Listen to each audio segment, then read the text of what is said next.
Welcome to another session of Stelmo's Rants and Raves. I'm Stelmo. Let's jump right in there. Hey, you know, uh, very depressing time. Very depressing time. Uh, you know, okay, the latest is that the vice president's trip is on hold um, to sign this agreement. And I suggest that Iran is having second thoughts. And the reason I would suggest that this is problematic is uh, our president, Donald J., who I generally support, although I'm going to say this here in his third term, he's he's found it way too easy to lie to his supporters, and I personally find that problematic. And he's been lying to us for a long time over the situation in Iran. And let me go back to one of the first things that he was telling us Americans was that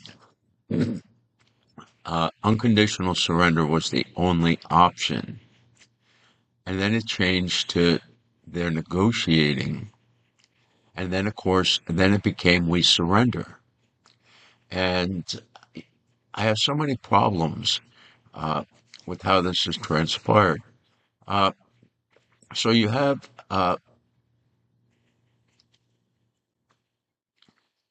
so let me see here. I got to gather my thoughts here. So okay, first, here we have the vice president. He's saying that Trump-Iran deal differs greatly from Obama's flawed 2015 pact. Oh, yeah, yeah, let me tell you, big difference. Obama didn't give him $300 billion, okay?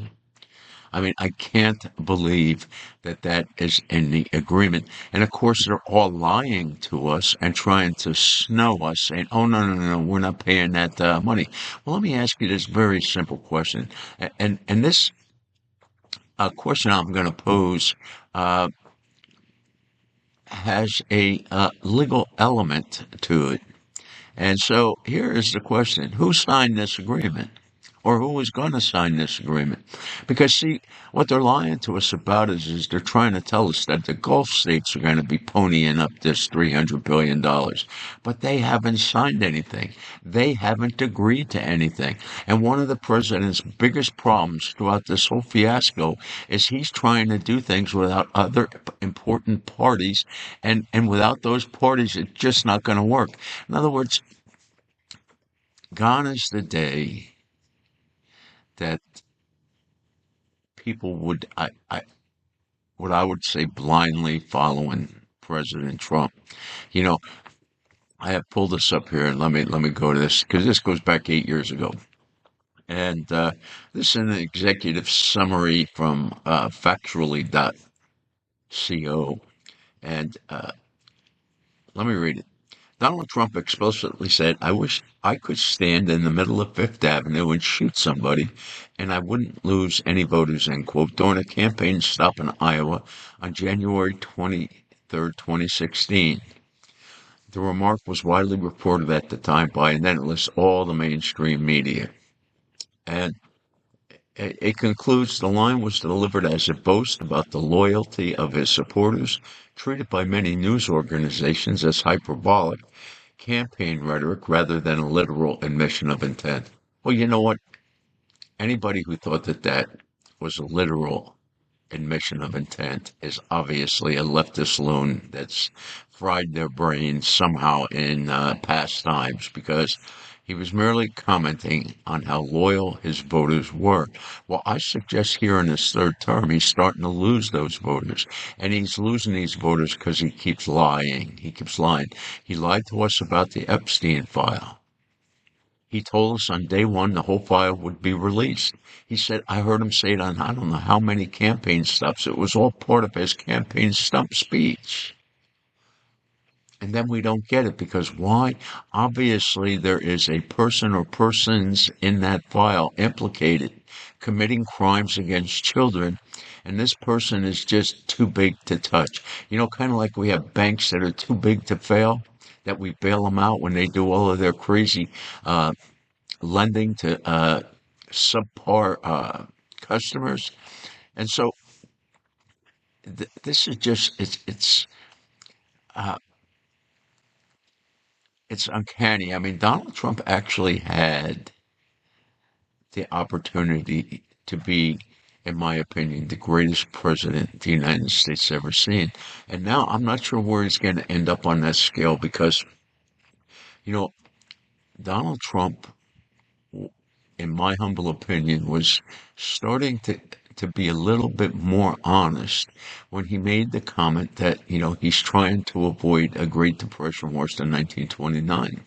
Look, our economy is imploding. The economies of the major countries around the world are imploding. All of them. Russia, China, all the countries in Europe. And and let me be clear, this is not because Donald Trump went into Iran, although that has played a part uh, into it. Uh, this economic collapse started before the Iran war. And the government has been gaslighting us about the economy for a long, long time. And so, yeah, I could believe that Donald Trump facilitated a fast exit from the Middle East because there are so many economic problems developing, and every day there's more and more doom in the financial markets, and nobody knows how this is going to play out, other than it's not going to play out well. And then we have the president surrendering to Iran. And so let's talk about this. See, one of the president's big problems is he's not inviting all the necessary parties to the negotiation. And I suggest the reason he's doing that is he's not having the difficult parties there because if they're not there, they can't hamper his ability to get a deal done. So the president negotiates a deal between the United States, Israel, and Lebanon. Everybody signs it, everyone's happy. See, the problem was the president excluded Hezbollah from the negotiations. Hezbollah said right from the start, they don't agree with this peace treaty. So Hezbollah keeps firing rockets into Israel. And our president, because he wants a peace deal, he believes now Israel should just take these rockets, let them kill you, don't do nothing. I want a peace deal. Well, Mr. President, that's not going to work. The Israelis are never going to go for that. And you should have known from that right from the start. And so then we go to the negotiations in Iran. And who's the problem party there? The IRGC. So guess what? We just don't invite them to the proceedings. And they're not happy with the proceedings. Although, and again, let me repeat myself here. I get my information on what's going on, the most reliable information that I can find as to what's going on over there from Tusi TV.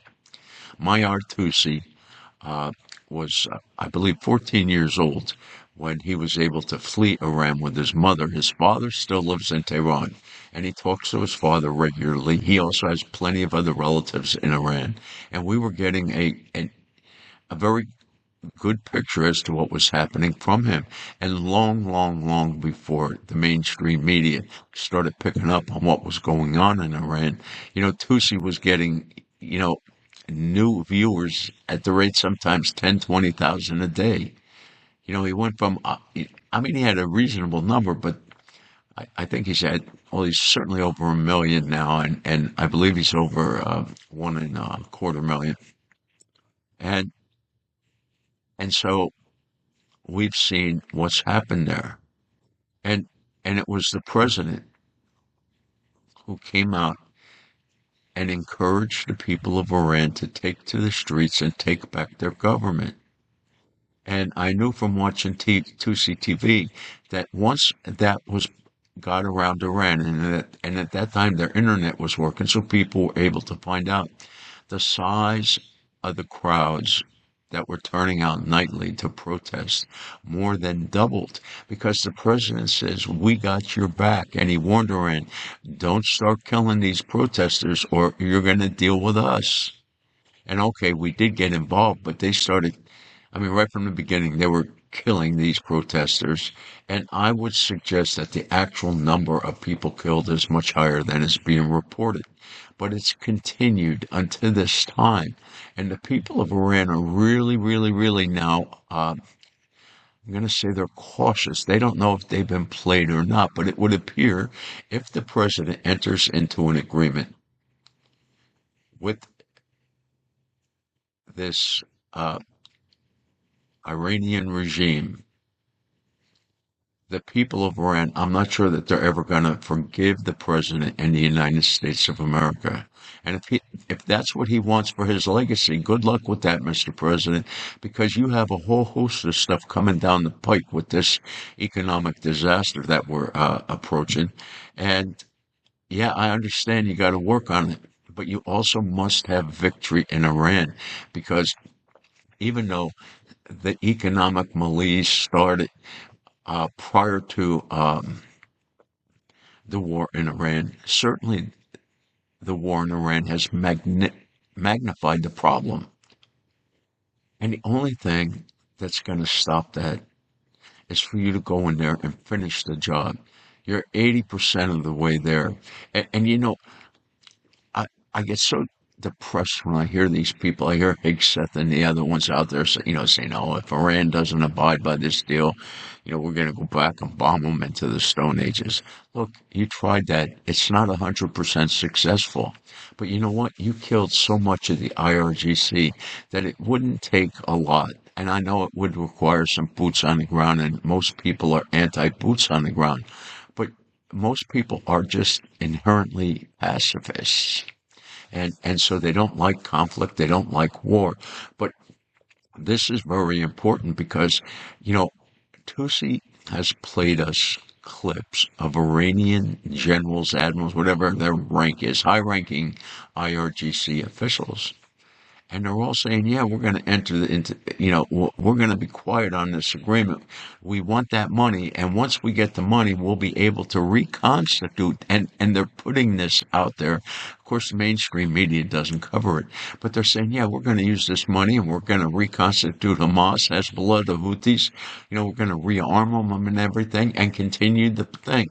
And you have to understand, these people they're admit they've also come out and said, look, they don't forget people who come after them. And sooner or later, they're going to even the score. And so why you would want them there so that they could even the score is beyond my ability to comprehend. Yeah, I know there's economic problems, Mr. President, but the sooner you get in there, completely defeat them. You know, I have this other question, and I'm so baffled by this. Mr. President, why haven't you gotten the people of Iran weapons? Again, let me go back and talk about 2CTV for a minute. But I don't know, I guess now it was about a week, maybe 2 weeks ago, they finally turned the internet back out on for the Iranian people. And so the Iranian people were once again able to upload content. And Tusi played, I'm going to say about half a dozen Iranians, and they would be talking. And the interesting thing, most of them were in a car traveling. And as they were talking, they would put up notes saying, please send us weapons. We need weapons to defeat these people. You know, Iranians are saying consistently they don't need boots on the ground. What they need is they need to be armed, and they'll take them out. And I am completely baffled why we haven't gotten them arms. Yeah, I hear these stories that we tried to get them some arms through a Kurdish faction in the north of Iran, and they decided, I guess, to keep the weapons and not pass them along. And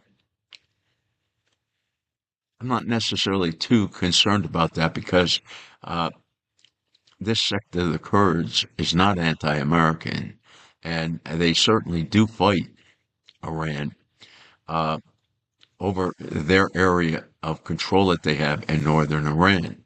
And So it's mind-boggling why we haven't given them the ability to defend themselves.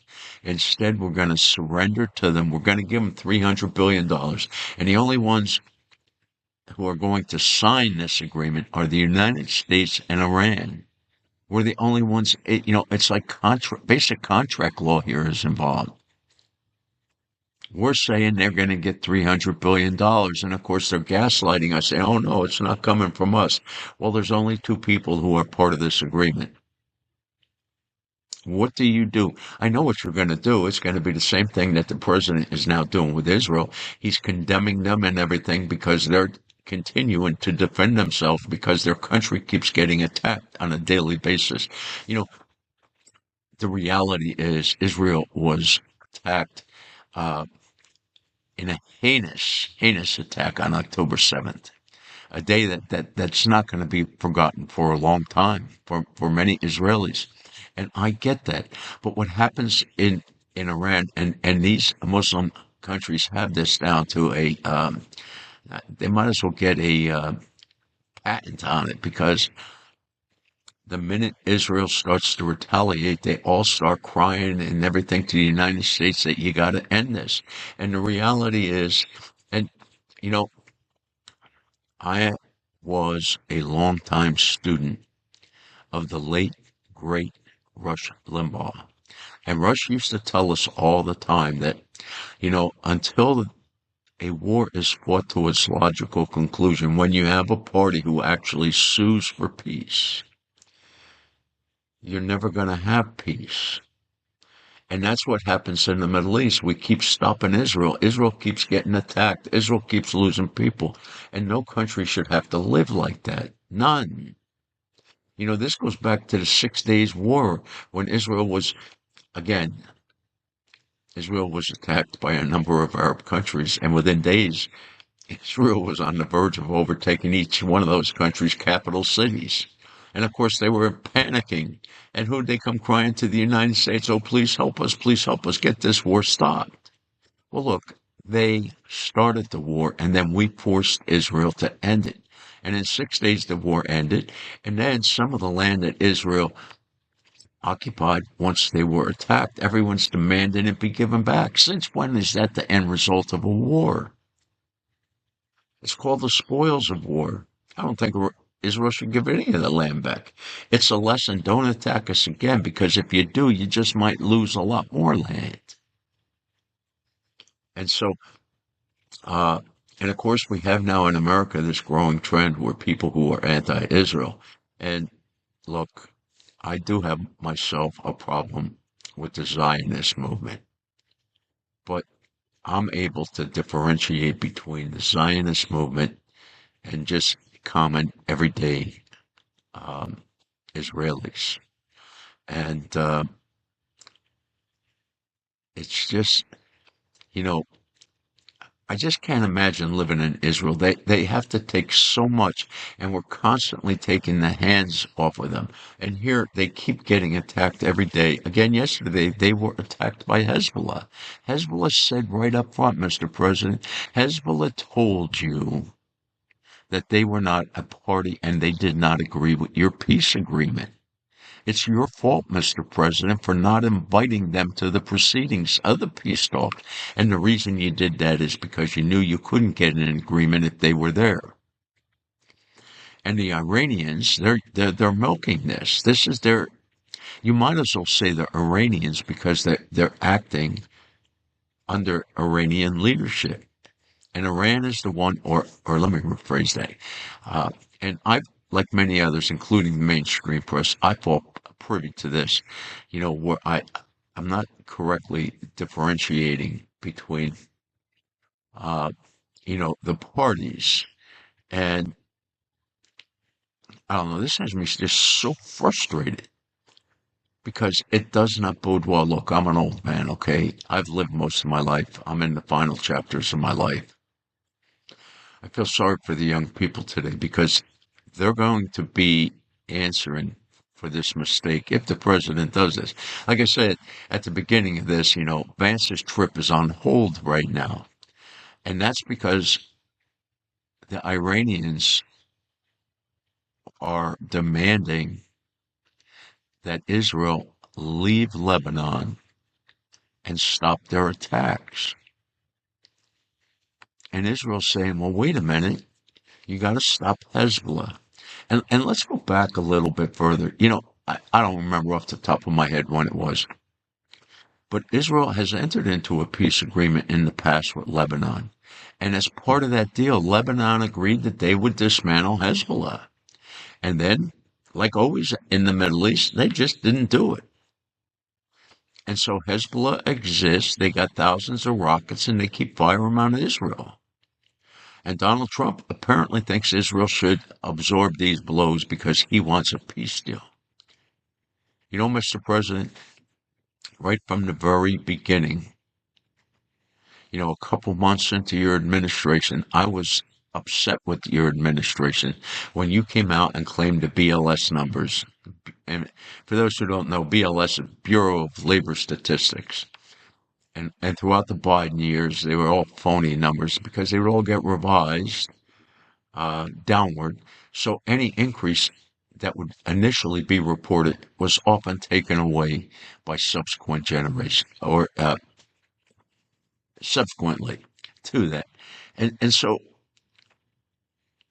I don't know. I just don't know. I'm just all over the place on this. I realize that and I apologize for it. And again, part of it is my short-term memory problem that I have. And why do I have that problem? I have that problem because I let them do that during the pandemic.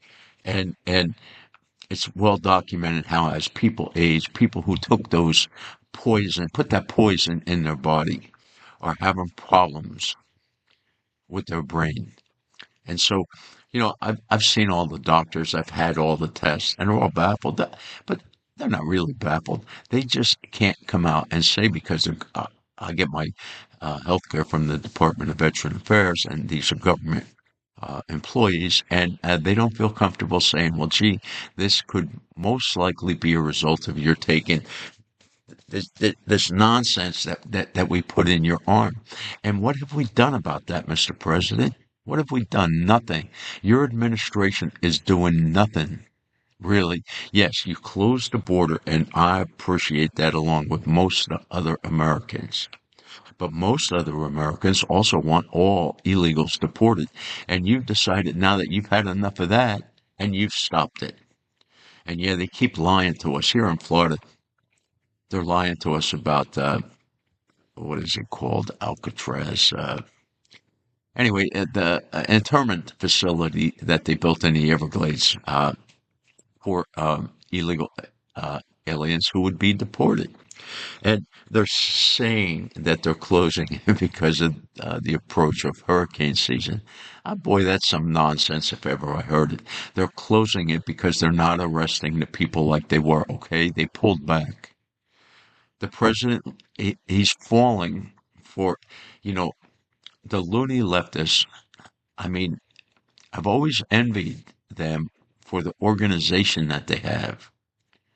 And they all spew out the nonsense, but it's all consistent and it's uh, all encompassing. And so, you know, they kept coming out with these fake polls showing like, oh, 85% of Americans are against the Trump administration pushing back.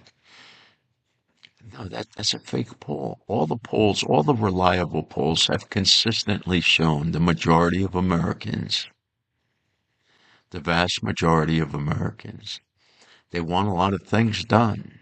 And in this regard, they're all on one side. They want the illegals removed. And they've, you know, I got to not just see it, but also hear a lot of the stories, of people who knew of specific incidents where illegal aliens were being apprehended by ICE agents here in Florida. Don't hear about it anymore. And it's really, really frustrating. It really has me ticked beyond control. And why is that? Let me just give one example that happened the day before yesterday. So I went to Walmart and I was with a friend and I was uh, in the front of the store. I was at they have a machine there, a key making machine. So I was having some keys made.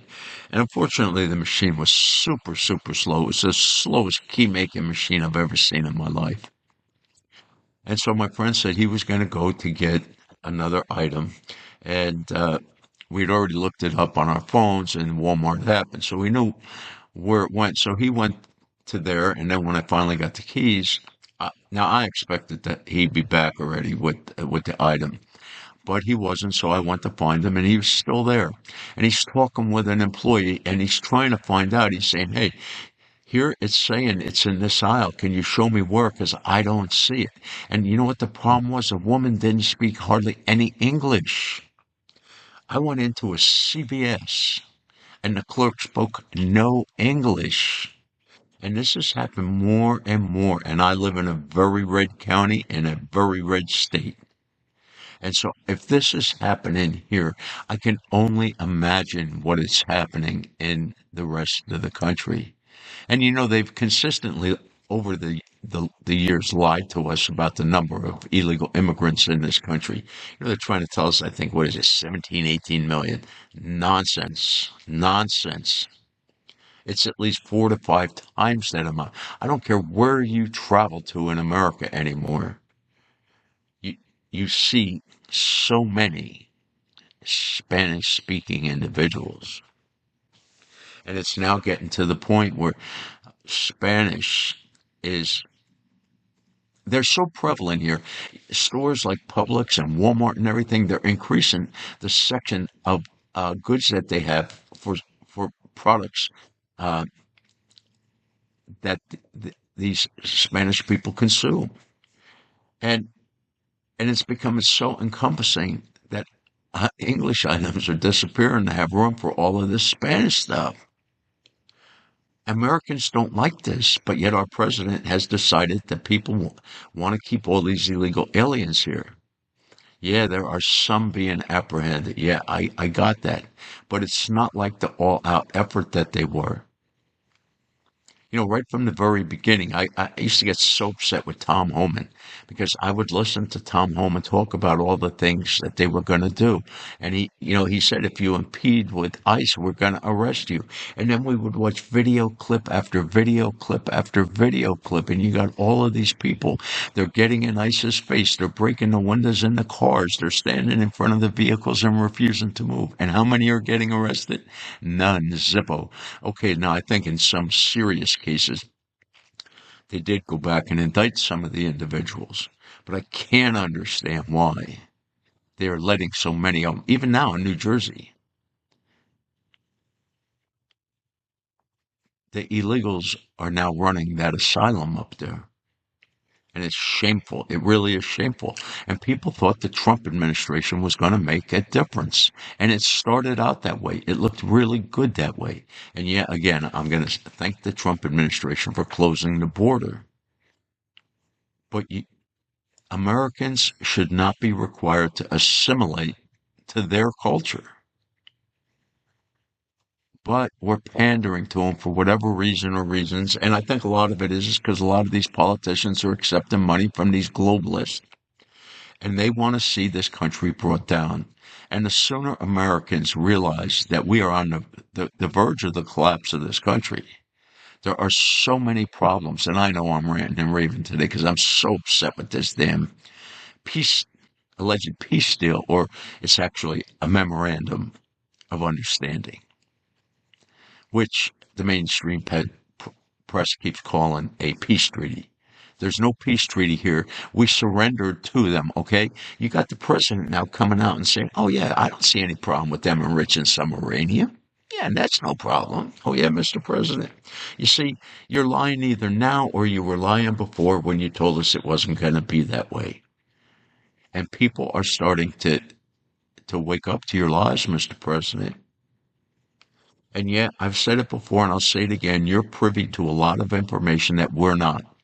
And you're acting a lot of times on that information. But you got to just stop lying to the people. You need to be honest with the people. Because the people, you know, I read the user comments after a lot of articles and stuff, and I talked to a lot of people and everything. And I can tell you right now, yeah, there was a point in time back in 2016 when Trump said, yeah, he could, right there in New York City, shoot someone and it wouldn't lose him any voters. Well, Mr. President, you're losing voters. I think you're losing a lot of voters. And you're actually putting the midterms in jeopardy.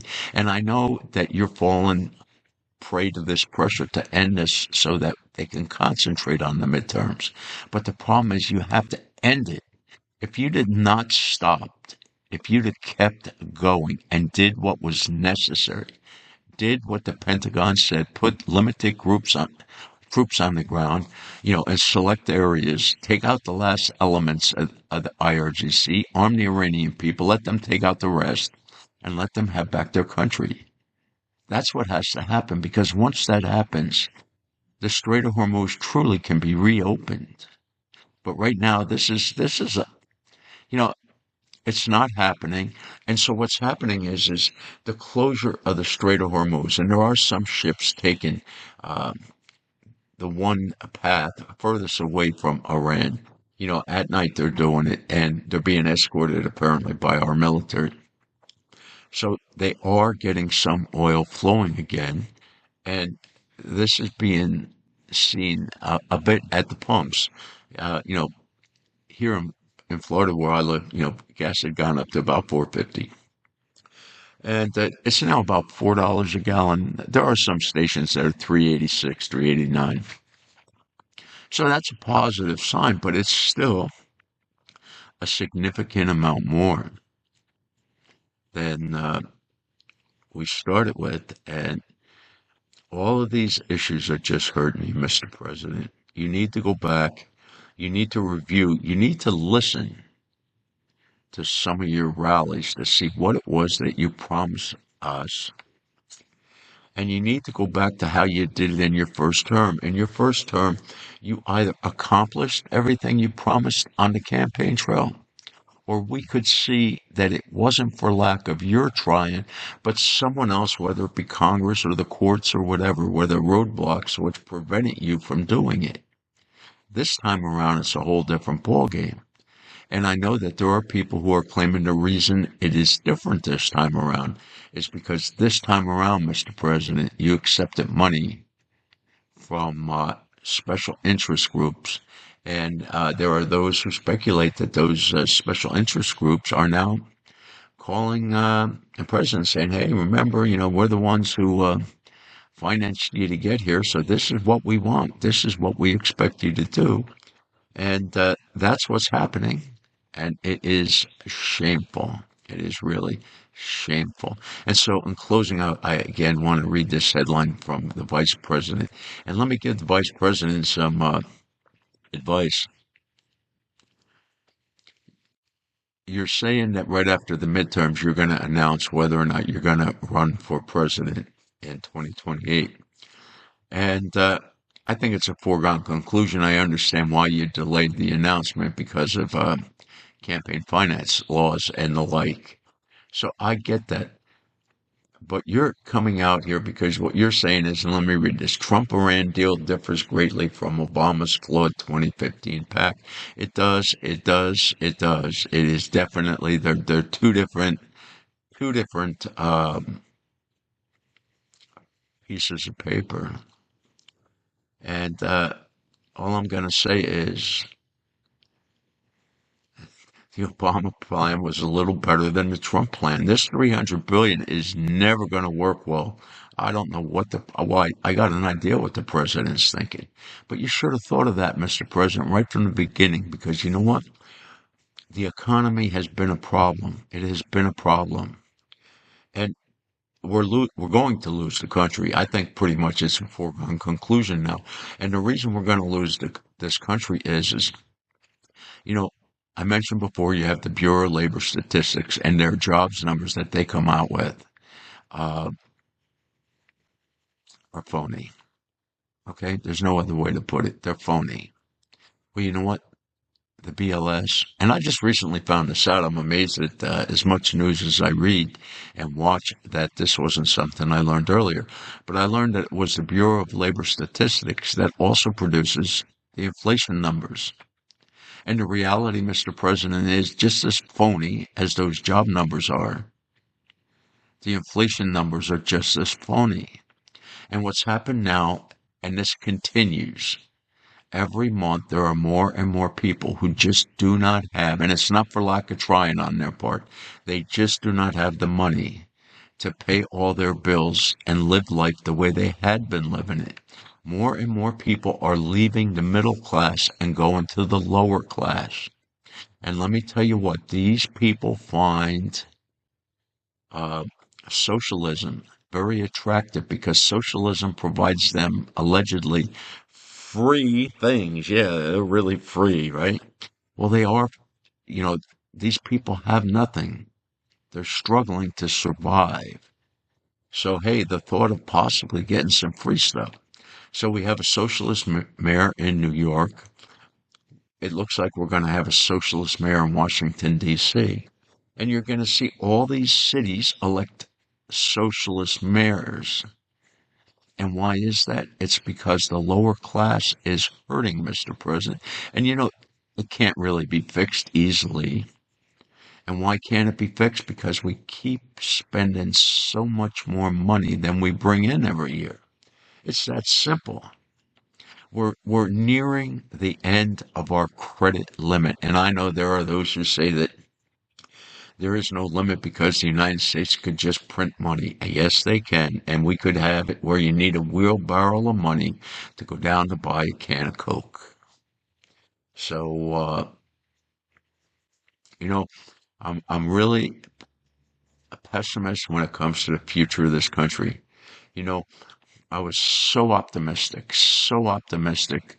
when Trump was elected here for his third term. And he started off like a bat out of hell. And then it just seems like a concrete roadblock was put up there, and the people of this country are suffering, and they're going to continue to suffer because you have no what the only solution you could have is to send the people more money, but if you send them more money, then we have more inflation. We're in what is called, I think, a doom loop, and we're in it until it collapses, and that's what we're headed for. You know, I hope I'm wrong. I hope I can come on here in like a month or 2 months, whatever it is, and say, boy, did I really have that wrong. But I don't think so. We have private credit. We have it collapsing. They're limiting the money investors can take out. And come to find out, we're hearing that the really, really lax lending establishments that these firms had. And yeah, the big banks, see, the big banks couldn't lend the money to some of these, how shall I say, shaky borrowers. They just didn't quite meet the federal requirements that are necessary to have the banks give them loans. They're risky borrowers.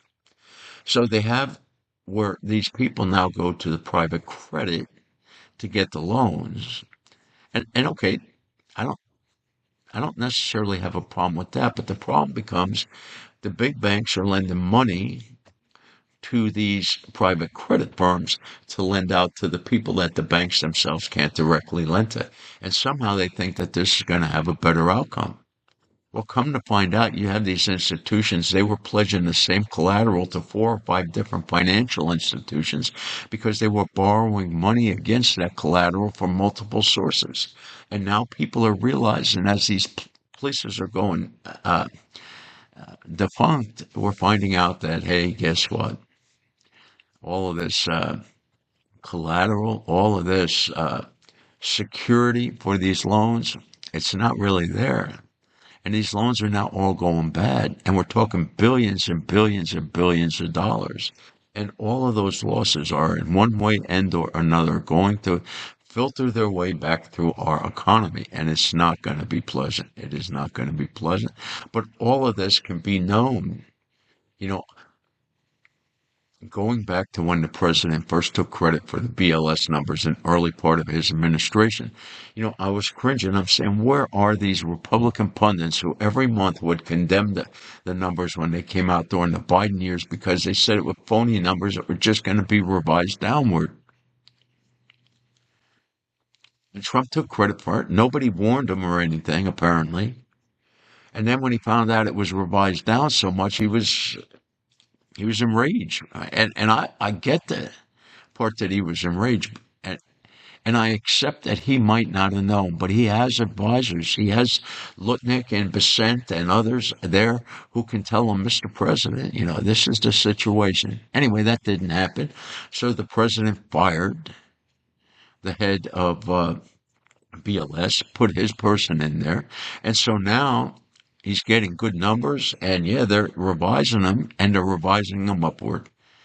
And anybody who can go out there and tell me this economy is creating the jobs that they're alleging, you're a blatant, bold-faced liar. Let me tell you that right to your face, because it's nonsense. You know, it seems like, okay, I'm retired, so I got plenty of time. So I, do a lot of my shopping during, business days. And I'll go into a Walmart and I'll see three, four, five cashiers all standing together talking because ain't nobody in their lines. All the major companies, Walmart, Target, Home Depot, Lowe's, they've all come out and said the spending has collapsed. But yet our government keeps telling us, oh, the economy is booming. The stock market is all-time highs. And you know what? The stock market is no indication whatsoever. In other words, there's no common denominator between the stock market and our economy. And people, we're teaching people in colleges now you need to buy the dip because the federal government's never going to let you lose a lot of money. They're going to step in and bail you out if things turn sour. That's a belief. And so you got these people paying ridiculous prices for some of these stocks because they think they're not going to lose. Boy, are they in for a sorry awakening. But, you know, all the information is out there if people want to look for it. But don't go by this AI or any of this other stuff. Being as I'm ranting and raving so much today, I want to go into this a little bit because I had an uncle and he was a stock market enthusiast. And I myself always considered it such a risky proposition. And I knew because, you used to be able to search and find out the number of births by year of baby boomers. And and what would happen is, and you could also get by year the amount of the people leaving the workforce. And I don't remember when it was, but it was certainly several decades ago when here in America there would be more people leaving the workforce than entering the workforce. And so logically, what should have happened is our GDP should be declining because we have less people working. But they want us to believe that our GDP is going up. You know what? We have not recovered yet from the pandemic. I've mentioned before Walmart. Let me bring them into the picture again. The Walmarts here in my county, and there are four of them, they were open. Let me make that five. Four supercenters and one grocery store, and all of them were open 24/7. They're not open 24/7 anymore. Fast food and convenience stores that used to be open round the clock, with the pandemic, they stopped it, and many of them have not gone back. McDonald's now, in only half of their locations in my county, uh, are open round the clock on Friday and Saturday night. That's it. So again, all these jobs were lost, but they want us to continue. Our economy's booming. Our GDP keeps going up. I don't buy it. I don't buy it. It's just fake numbers. Nobody believes anything the government publishes anymore because they've been proven wrong so many times in the past. Oh, wait a minute. I shouldn't say nobody believes it because I believe some of these politicians believe this nonsense that they're able to spew out. But it just doesn't bode well. We have so many problems right now. And I want to go back to Iran. Mr. President, as far as I see it, you have no more negotiating power with China or Russia. You've exposed yourself as being weak. You won't follow through, you're surrendering to their enemy, and they see that. They see that. Now, the story goes that you had Xi promise you that he wouldn't attack Taiwan during your administration. And the story goes that he made that assurance. And it might be the case, it might not. I have no way of knowing. I wasn't a fly on the wall. But I know now that they realize, you know what? This Donald Trump's not the person who maybe we thought he was. And in that regard, Donald Trump has said, I don't know how many times, dozens and dozens of times, he talks about how Putin would never have invaded Ukraine when he was president. And in his first term, I believed that. And the reason I believe that is because the Democrats portrayed Donald Trump just as they portrayed Ronald Reagan as being a loose cannon that's going to start World War III. So, the Chinese are hearing this and the Russians are hearing this and they're hearing it consistently. They're saying, hey, we got to walk on tiptoes when we're dealing with this guy because we're not interested at this point in World War III. Yeah, we're building up to get to that point, but we're not there yet. But Donald Trump has proven that he is not the warrior that he claims to be because he surrendered in Iran. He surrendered to the Iranians. 300 billion is the most obscene thing I've ever heard of. And there are only two signatories to this agreement, Mr. President, and they are Iran and the United States. And yeah, you can try to gaslight us and tell us that the other Gulf nations are going to be the ones providing this money. And perhaps they will. But you know what? 300 billion is a lot of money. I might have they probably would have convinced me if they said that, we got these half dozen or 8 countries over here, Arab countries in the Middle East, and they all have agreed to contribute $1 billion. I could buy that. But for them to pony up collectively $300 billion isn't going to happen. I just don't think it's going to. It's a third of $1 trillion. It's mind-boggling, that amount of money that we're giving them, and they're going to put it to good use against us. And that's a historical problem this country has. We always find a way to arm our enemies. We don't necessarily always arm our allies. We like to arm our enemies, and they use those arms against us, and it's shameful. It really is shameful. And so I'm really disgusted with President Trump at this point in time. I am kind of happy, and I hate to say that Vance is not going to sign this deal. And we know what is the problem. The problem is Hezbollah keeps firing rockets sent to Israel. And President Trump, who didn't invite Hezbollah to the proceedings, wants Israel to stand down so that we can have a peace deal. And Israel saying, wait a minute, we got to protect our people. That is the primary goal of government, is to protect their citizens. And all of our governments have seemed to have forgotten that, because it's the citizens who are suffering in so many ways from these illegal aliens and the debt and the inflation and all of this. It's the Americans who are suffering. And it's only going to get so far worse. We haven't even begun to see what's going to happen because of this Iran war, the repercussions of it.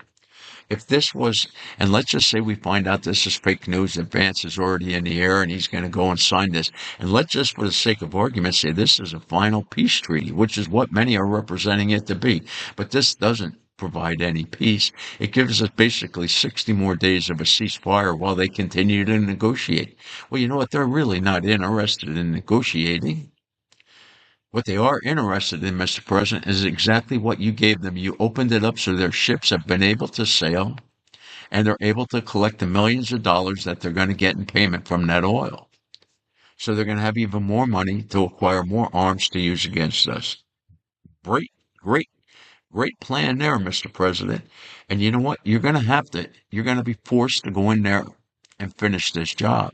It just seems to me that the prudent, rational way right now is let's go in, get it done, and get out of there. Get the Strait of Hormuz opened.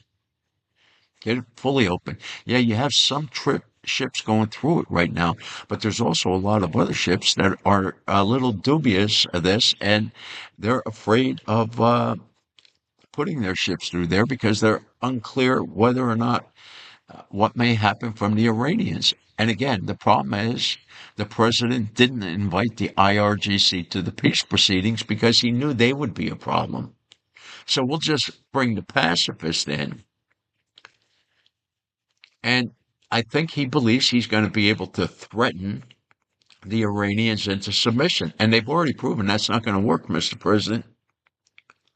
You know, to me, it's shameful that you canceled attendance at your own son's wedding to go to one of your, and I think there over a period of 5 or 6 days, you had a half a dozen times when you were calling your security council together to debate the nonsense coming out of Iran. And all the time you keep making these threats. You make, the way you put it makes it sound that, might be nuclear weapons coming that way at you. Nonsense. It's not going to work. It hasn't worked. It's not going to work.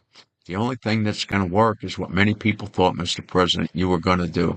They were already talking how you were going to bring peace to the Middle East by taking Iran out of the picture. Once the Iranians are no longer there, Mr. President, there's no more funding for Hezbollah, no more funding for Hamas, no more funding for the Houthis, and maybe the Abrams Accords will find more signatories, and maybe we could actually have it in our lifetime peace in the Middle East. And that's what a lot of people expected when you came in and you told us, you lied to us, Mr. President, because you told us that the only outcome was unconditional surrender. This is far from unconditional surrender, Mr. President, and you shouldn't lie to the American public as often as you're doing it these days. It's really shameful. Really, really shameful. And I feel sorry for your family because your family's going to suffer when this term is over. You're going to suffer too.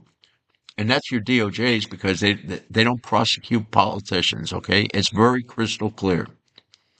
And yeah, you're losing. I'm not going to say you're losing support, Mr. President, but for a large number of your supporters, their apathy is going to come forward because they're not liking what they see, and they're not going to go and vote against the Republicans. They're just going to sit home. And I think it's a real possibility you may lose these midterms. And certainly, if you don't have the Save America Act passed, uh, yeah, I think that could happen. But see, I hope I've been consistent. I said right from the beginning, I think the president made a mistake during the campaign when he was endorsing Thune and Johnson. I thought that was a mistake. Now, in Thune's case, he wasn't running for re-election, so the president was only supporting him as Senate Majority Leader. But when it came to Johnson, he was supporting him as, in his reelection bid as well as to be Speaker of the House.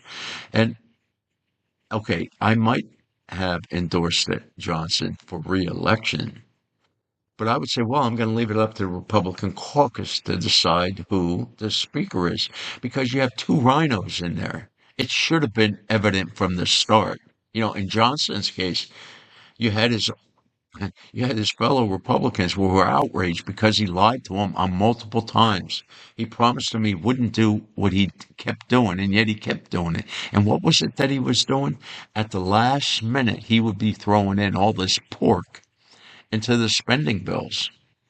And the Republican caucus wouldn't find this all out until after they had signed the bill. And they were infuriated by this.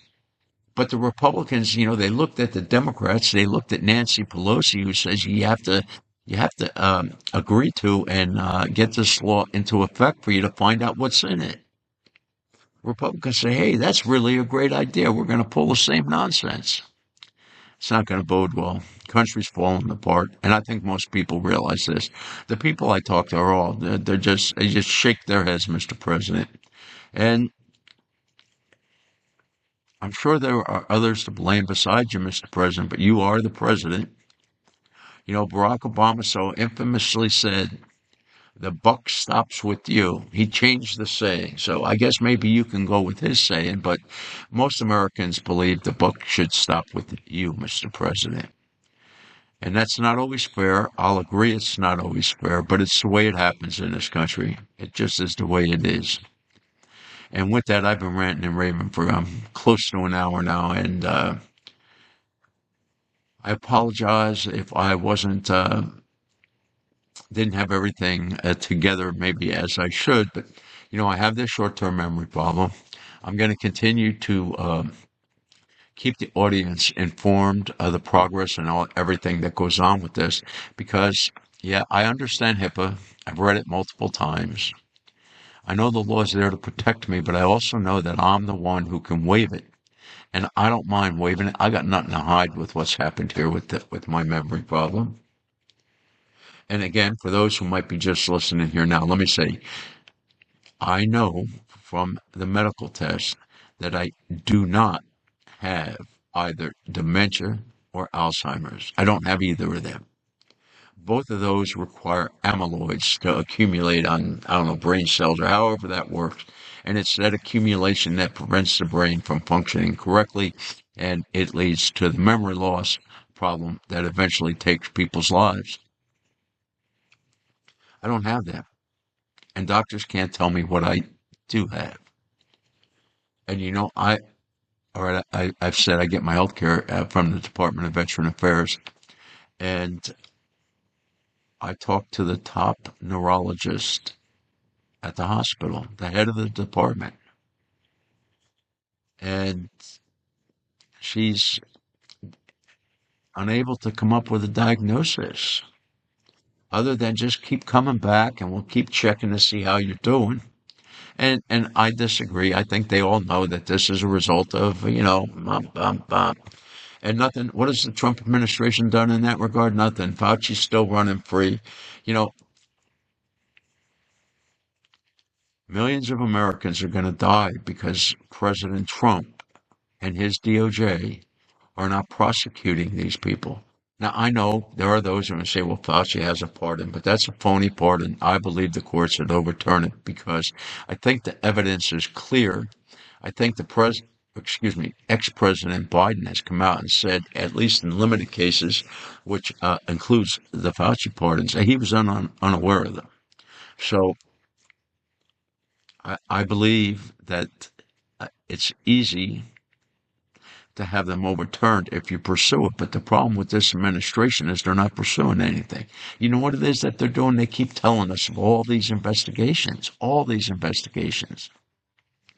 And you got clowns like Patel, who's angry because people question his veracity. Well, Cash, let me tell you, it's only people are only watching your actions, and you can get as mad as you could be, but it's not like you can go and promise people the moon, and then once you get in there and you find the realities,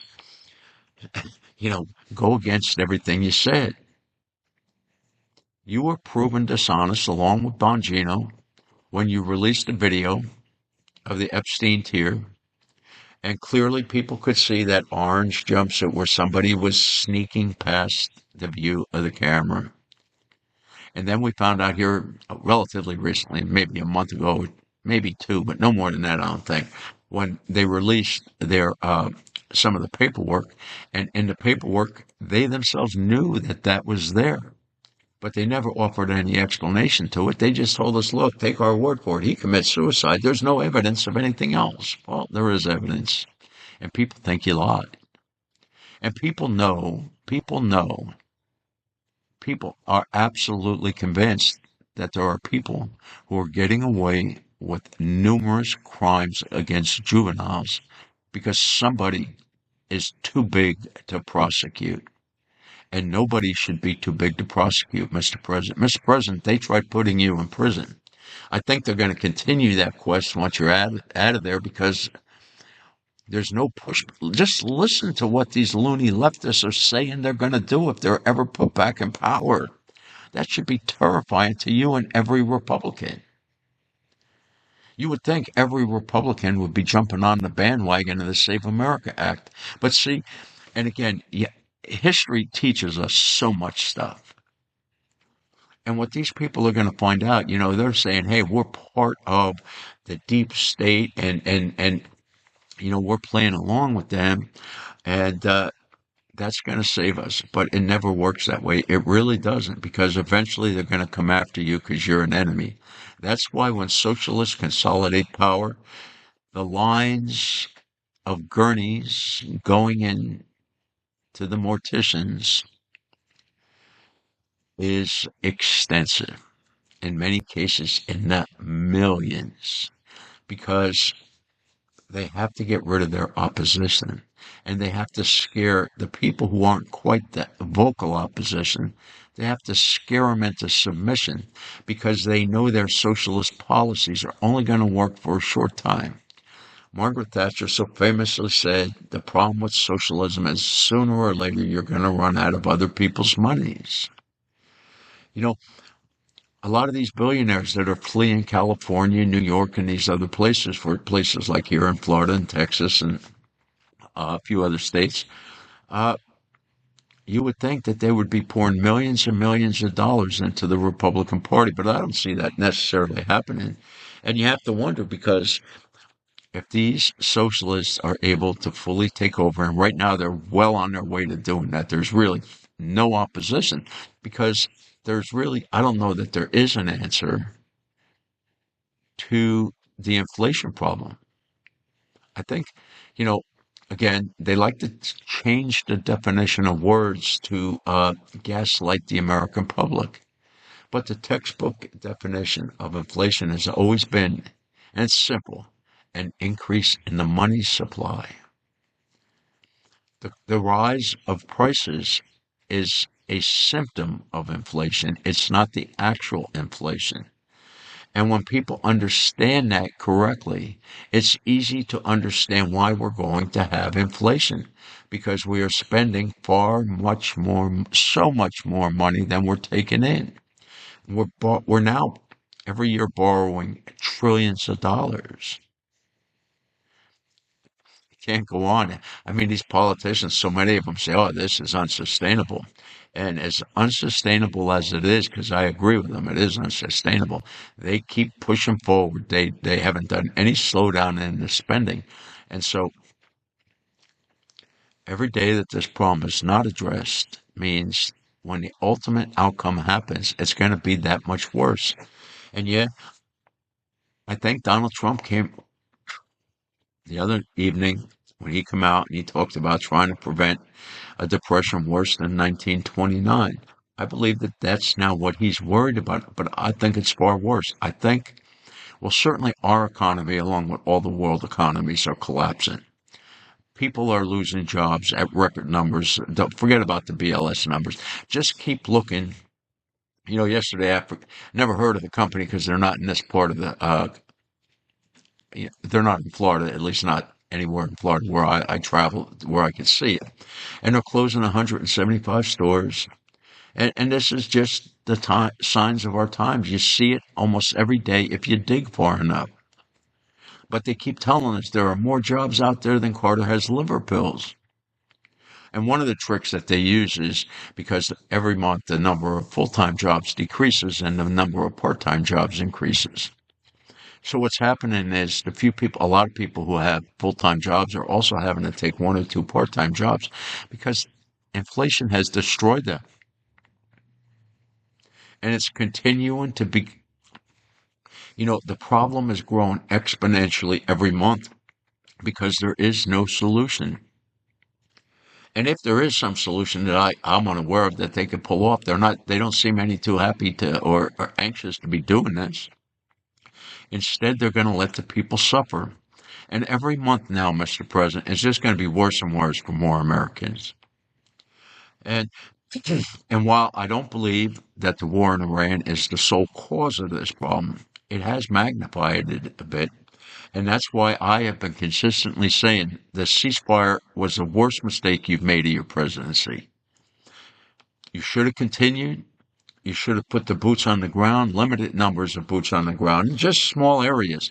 I'm talking about use the 84th Airborne Division and the 101st Air Assault and have them aerosol into these select areas, take out pockets of the IRGC, and arm the civilian people. And then we could get out of there. Actually, if we had armed the civilian people from the beginning, and we have CIA on the ground, there's Mossad on the ground, they're able to get bombs there that they're able to set off, killing people, high ranking officials of the government and the military. I don't understand why they can't be. If they can carry bombs, then they could probably load themselves up with 6, 8 pistols and hand them over with ammunition to people who they know are anti-regime. Let them start killing the regime. They want to do it, Mr. President. They really, really do want to do it. And if you would watch 2C TV, you can see the people. They're not saying it. Some have actually said it, but they've taken a lot of steps to try to hide who they are because they know if the authorities find out who they are, they're going to be murdered. And you said, hey, if they murder protesters, Mr. President, you're going to be there. Well, you're not there for them. You haven't been there for them. And if this deal eventually does go through, uh, the people of Iran are not going to forget what America did to them. They're not going to forget that, Mr. President. And that's all on your legacy. So you had the chance to go down in history as the greatest president of all times. And you decided that you didn't want that. Or maybe your advisors, because you live in a bubble, so maybe your advisors have you believing that that's still going to happen. But I think you need to get out there and start talking with the people because more and more people are being disillusioned by what they see coming out of your administration. Get out of the bubble, start talking to the people, and you're going to be really, really surprised. Really surprised. Stop listening to these fake polls that the Democrats so infamously point out. You know, I don't think a Democrat has been projected to lose the presidency in the last 20 or 30 years because the polls always show the Democrats with huge lead. They've co-opted these things and they use it as a means to deter the opposition from going to the polls. And there have been times when arguably people believe it worked. But after a certain point, people wake up to what's going on. They're not falling for that nonsense. So all I can say, Mr. President, please, please, please do what you did in your first term and start doing the things that you promised on the campaign trail. And now that you started this Iranian war, finish it. And finish it not with a phony peace agreement, which is actually a document of surrender. Defeat them. Go with what you told the American public, unconditional surrender. And you get mad whenever people call you out. You got mad when the German chancellor talked about how Iran was playing you. Right away, you're going to be taking troops out because you don't like that. Well, Mr. President, I think more Americans are thinking the same thing than not. I don't think most Americans understand if they take the time and they see what's in this deal, and that's what they're calling it, a deal. There's no deal here for us. This is an agreement. The two parties signing it are America and Iran. And America is now claiming, oh, no, it's not going to be us providing the $300 billion. It's going to be others. Okay, we'll get them to sign on the dotted line. Okay, have them put on the agreement that they're going to be providing that money. Because the American people are going to find out, and I know Trump's thinking is, well, I'll be out of office. Well, Mr. President, that's a poor way. You've really, it's shameful. And I know I don't have a lot of viewers, and that's probably going to stay that way, and that's fine because I have a forum here where I can rant because of my anger over what I see happening in this country. It's shameful. It is really, really shameful. And I think all the people I deal with, agree the same way. It's hard to find a loony leftist anymore here in Southwest Florida. Yeah, there are some that exist. And I mentioned this before. I'm going to mention it again. It frosts me, okay, to see that the Democrat Party can get 100 or so of their people out on the main highway, the federal US 41, Tamiami Trail, and they have them lined up there with their crazy loony leftist signs. But do you see any rallies or anything like that planned by the Republican Party? No. No, we're empowered. We don't need to uh, help out the president and the rest of the upper echelons of the party. No, we're just going to sit back and enjoy being in power. Well, you do so at your peril because, people are really getting frustrated. And as the economy collapses, as more and more people become unemployed, as more and more people become homeless, let me tell you what, you're going to have more and more socialist mayors across America. It's not long till we have socialist governors, and it's not long until they consolidate their power, uh, overturn and collapse our Constitution, and bring us to this great socialist utopia that will never be a utopia, okay? It'll be a disaster. And what was once the freest and greatest country in the world will be brought to its knees. And it doesn't have to be, but we're well on our way there. Sorry, sorry state of affairs. And with that, I'm going to close. I've ranted and raved enough. And with that, y'all have a great day. Stay safe. Crazy world out there. It gets crazier by the day. You never know from one day to the next what we're going to find out. Thank you. Bye bye.